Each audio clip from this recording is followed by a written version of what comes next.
How you doing, everybody? Welcome back to At Your Peak, and it is a beautiful Friday to stand and deliver yet another way to finish up the work week strong and to be at your best over the weekend and, of course, into the next week. We're in a series called Fundamentals. We've been hitting on a lot of basic concepts.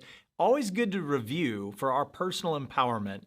Review the fundamentals of the faith, review the fundamentals of the building blocks on living life well, principles that the Prince of Peace gave us, that we live by principle because he's the Prince and he lays out these fundamentals that really help us empower us in culture and in our daily lives.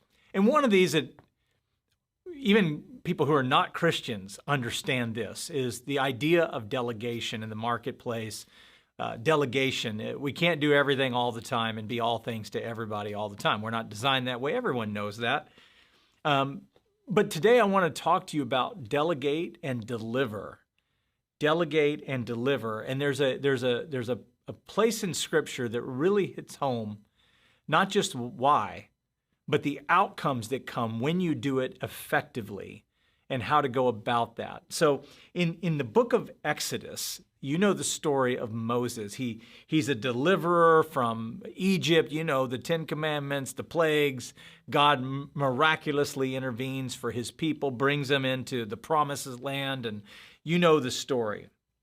But along the journey, they didn't just go from Egypt where they had this slavery mindset. They were in bondage for years. God was having...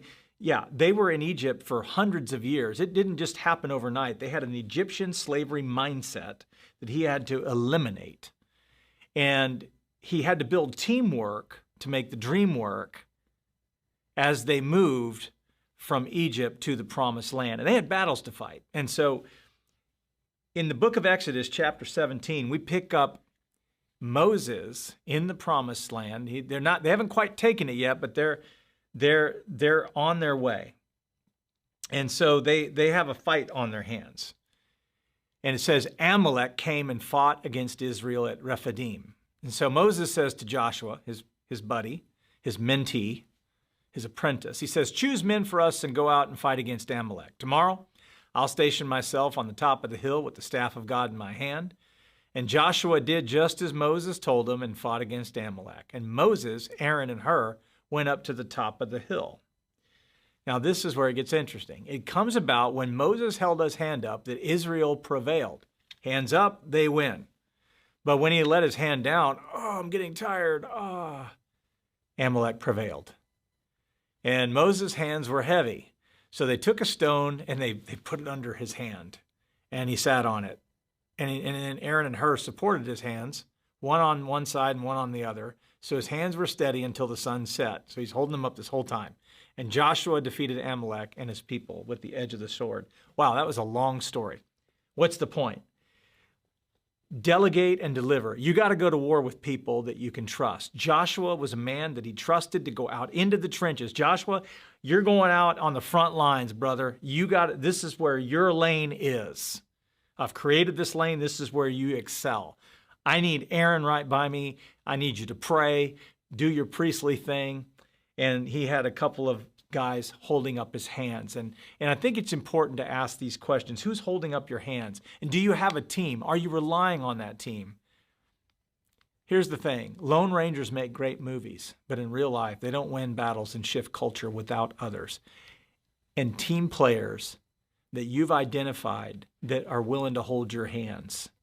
And when it gets tough, they're standing and they're delivering. And they each have a unique gifting, but these are people that when the battle comes, they're not bailing. They're right there with Moses. They're in the trenches holding up his hands while others are out fighting battles. Joshua was as important as Aaron and Hur. This is really, really, really important to know. You're only as strong as the team that goes with you. At our church, we've talked about weology. Last year in 2021, we came out strong, very first part of the year, 5 to 6 weeks, and we said one simple phrase, we over me.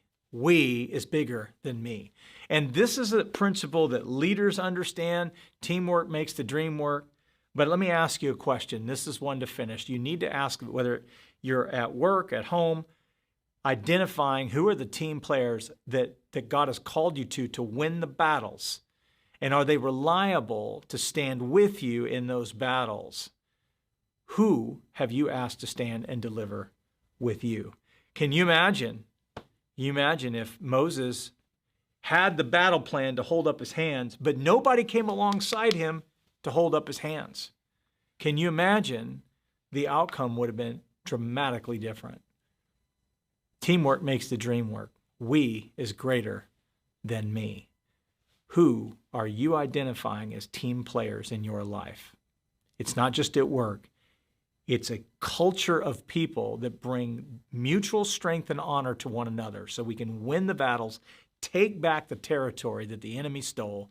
Jesus paid it all on the cross so that we could shift culture and work together. And we all have roles to play. Who is with you? That's a question you need to answer. Love you, and we'll see you next week.